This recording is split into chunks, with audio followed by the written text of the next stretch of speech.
देखिए, हम हैं एक रिक्रूटमेंट एजेंसी। हमारे पास हमने रिक्रूटमेंट किस तरीके से करनी है, एक नोटिफिकेशन के माध्यम से सीएस का लेटर होता है हमारे पास। तो जो सीईटी का ड्राफ्ट है वो सरकार ने तय किया है, ना कि एचएसएससी ने। और हम तो जो सरकार की तरफ से हमारे पास इंस्ट्रक्शंस हैं, चाहे वो सही हैं चाहे गलत हैं, उनको मानने के लिए बाध्य हैं।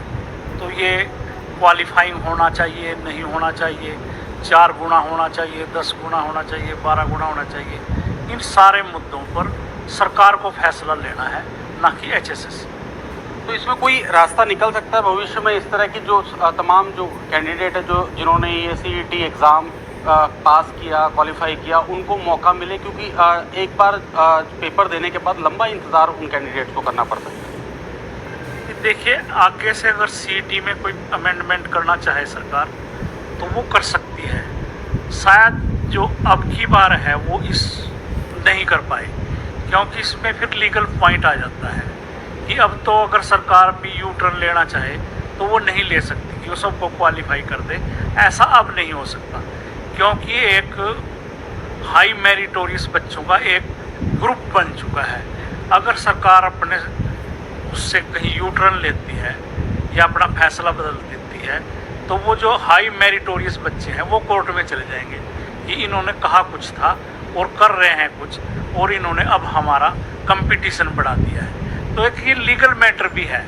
अब सरकार आगे से तो कोई अमेंडमेंट कर सकती है, पर पिछले वाली सीईटी में क्योंकि एग्ज़ाम हो चुका है, अब नहीं, अब पीछे कदम हटा सकते। आपकी तरफ से भी कोई पहल होगी कि सरकार को इस तरह का कोई सुझाव या कहा जाए कि ताकि ज़्यादा से ज़्यादा बच्चे जो है जिनका भविष्य या जो नौकरी की जो एक रेस है उसमें वो शामिल हो सके? सरकार अगर चाहे कि हमारे को इस बात पे मुद्दे पे बुला के, तो हम अपना पक्ष रखेंगे कि इसमें क्या कठिनाइयाँ हमारे को हैं, क्या कैंडिडेट्स को हैं। तो जो उचित मंच होगा वहाँ पे हम अपनी बात रखेंगे जो कैंडिडेट के हित में हो। ग्रुप डी का सीईटी एग्ज़ाम का भी होना था, कब तक संभावित है, या वो भी सेम इसी तर्ज पे होगा? नहीं, उसमें कोई 4 गुना या 5 गुना का कंडीशन नहीं है। उसमें टॉपर्स की है। जैसे हमारे पास 13,000 पोस्टें हैं, तो हम 13,000 की बजाय 15,000 लोगों से कंसेंट लेंगे कि क्या आप डी क्लास में लगना चाहते हैं। वहाँ कोई फर्दर टेस्ट नहीं है, वहाँ सिर्फ एक ही टेस्ट है जो सीईटी ग्रुप डी का होगा। कब तक ये इसकी संभावनाएं होने की? सितंबर में हमने प्रपोज किया है, एनटीए को हमने लेटर लिखा है कि हम जो डी क्लास का हमने पोर्टल खोला हुआ है, 85,000 एप्लीकेशन और आ जाएंगी। 10 लाख एप्लीकेशन पहले से ही है हमारे पास जो कॉमन थी सी और डी की। तो सितंबर में हमने उनको कहा है कि आप सितंबर में एग्ज़ाम कंडक्ट कीजिए। कितनी पोस्टें ऐसी हैं जो ग्रुप डी के लिए जो ये सीईटी एग्ज़ाम होगा? अभी तक सरकार की हमारे विभिन्न जो डिपार्टमेंट हैं उनकी तरफ से 13,000 पोस्टों की 12,794 पोस्टों की रिक्विजेशन या डिमांड हमारे पास आई हुई है। एक पुलिस भर्ती में भी कुछ नियमों में बदलाव जो है विभाग करना चाहता था, होने वाला था। क्या आपके पास सूचना या कोई इस तरह का पुलिस विभाग के द्वारा भेजा गया? पुलिस विभाग ने कुछ अमेंडमेंट किए हैं जो पुलिस रूल्स थे, रिक्रूटमेंट रूल्स, और हमारी उन्होंने अप्रूवल ले ली है। और सीएस से भी अप्रूवल होगी, सीएम साहब से भी अप्रूवल होगी है।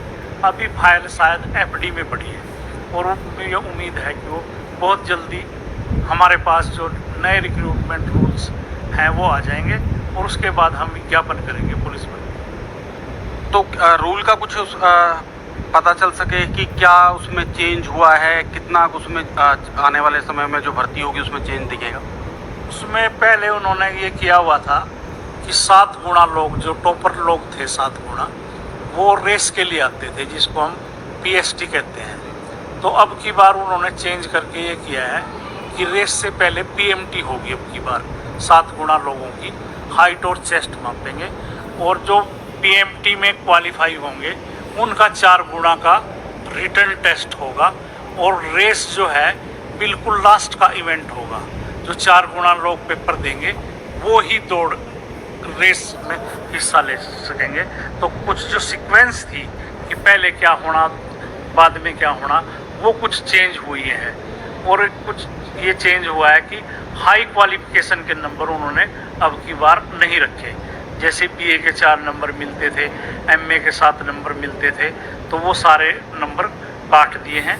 और इसी तरह से सोशो इकोनॉमिक के नंबर भी 2.5 कर दिए हैं, सिर्फ 2.5 नंबर मिलेंगे सोशो इकोनॉमिक के। और सिर्फ एक्स्ट्रा क्वालिफिकेशन के तौर पे सिर्फ 2.5 नंबर एनसीसी के मिलेंगे।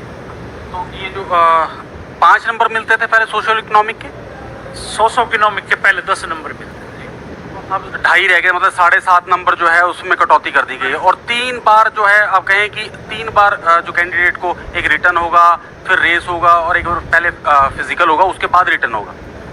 जी बिल्कुल। बाद में तो पीएसटी होगी, दौड़ होगी सबसे बाद में।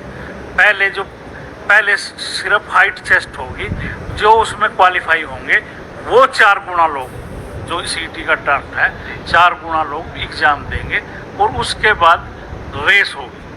तो ये जैसे कई भर्तियां जाके हाई कोर्ट में फंस जाती हैं, भविष्य जो है इसमें एक तरह से अंधकार में चला जाता है, कई लंबा समय हाई कोर्ट में इन भर्तियों को लेकर लग जाता है। तो कहाँ कमी रह जाती है और इस तरह की जो दिक्कतों का सामना ना करना पड़े कैंडिडेट्स को और भर्तियां ना रुकें, तो उसके लिए जो है आयोग क्या कर रहे हैं? ये देखिए, कोर्ट में तो हम जाने से किसी को रोक नहीं सकते, उसका अधिकार है। और कई बार कोर्ट में हमको ऐसा लगता है कि लोग दुर्भावना से जाते हैं कि भर्ती को रुकवा दें हम।